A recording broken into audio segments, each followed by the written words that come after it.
पुत्र स्नेह भी संसार में कितना विलक्षण प्रेम है, जिस बात को केवल माता ही जानती है या पिता जानते हैं। वास्तविक माता पिता का हृदय ही उनका पुत्र होता है।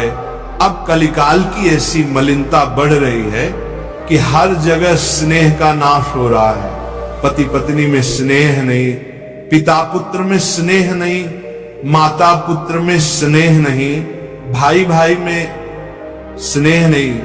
ये कलिकाल ऐसी मलिनता प्रकट कर रहा है। जब लक्ष्मण जी को वीरघात शक्ति लगी थी तो भगवान श्री राम जी रो पड़े थे।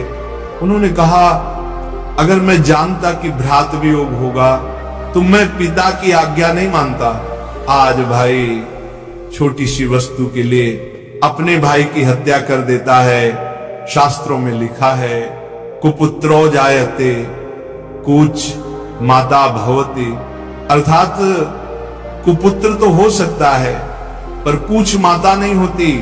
पर आज का समय देखो, माता अपने पुत्र को मार देती है, पुत्र अपनी मां को मार देता है। कैसा कलिकाल का मलिन प्रभाव बढ़ता चला जा रहा है कि परस्पर स्नेह लगभग समाप्त हो गया है। आज स्नेह की बहुत कमी होती जा रही है। कहीं स्नेह देखने को नहीं मिलता। स्वार्थ और कामना ने सबको निगल लिया है। अब तो कोई स्नेह को जानता ही नहीं। जब परस्पर स्नेह नहीं तो भगवान से स्नेह क्या कर लोगे? स्नेह की पराकाष्ठा माता पिता और पुत्र के स्नेह में ही होती है।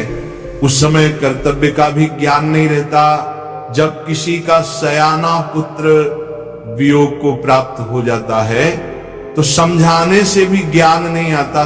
बड़े बड़े पंडित ज्ञानी पुरुष पुत्र स्नेह के कारण अपने कर्तव्य से च्युत होते हुए देखे गए हैं।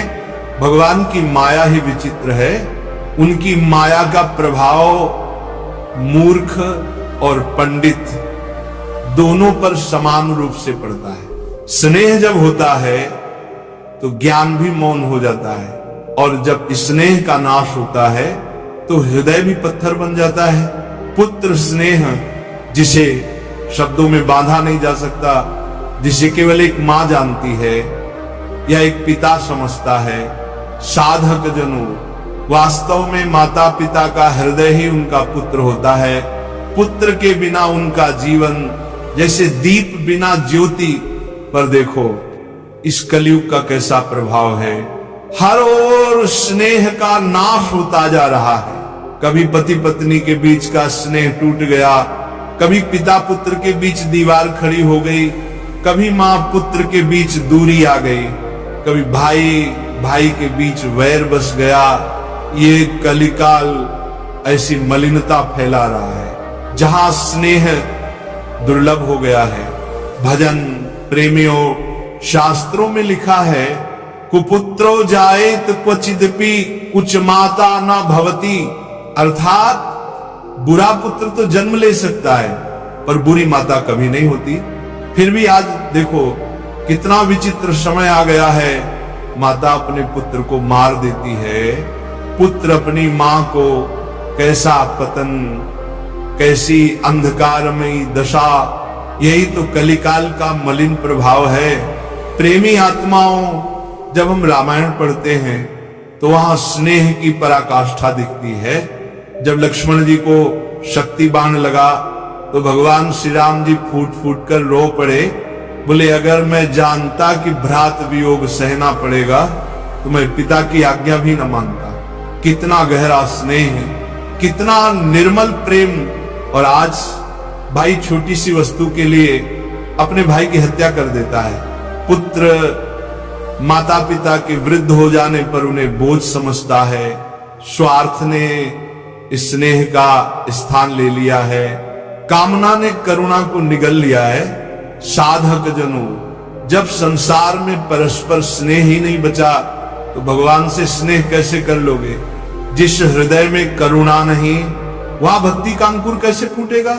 स्नेह का अर्थ है समर्पण, स्नेह का अर्थ है बिना स्वार्थ प्रेम करना।